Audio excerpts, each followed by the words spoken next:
امریکی نائب صدر کا دعویٰ ہے کہ ایران سے مذاکرات میں پیش رفت ہو رہی ہے۔ انہوں نے ایران کے ایٹمی پروگرام کو ٹرمپ کے لیے ریڈ لائن قرار دیا۔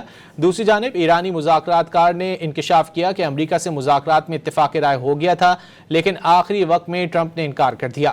ترجمان نے واضح کیا کہ ایرانی فوج آبنائے ہرمز سے امریکی اسلحے کی ترسیل کی اجازت نہیں دے گی۔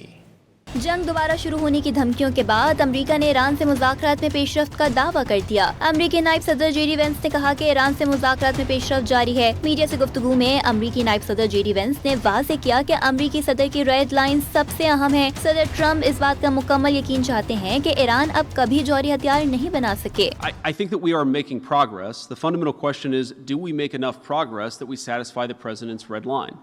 And the red line is very simple. He needs to feel confident that we've put a number of protections in place such that Iran will never have a nuclear weapon. دوسری جانب ایرانی مذاکرات کار نے انکشاف کیا ہے کہ امریکہ سے مذاکرات میں اتفاق رائے ہو گیا تھا، لیکن آخری مرحلے پر امریکی ٹیم نے یہ کہہ کر بات چیت ختم کر دی کہ یہ معاہدہ صدر ٹرمپ قبول نہیں کریں گے۔ اسلام آباد مذاکرات میں شریک محمود نبویان نے ایرانی خبر ایجنسی کو بتایا کہ مذاکرات کے دوران امریکہ نے آبنائے ہرمز کھولنے اور افزودہ یورینیم سے دستبرداری کا مطالبہ کیا تھا۔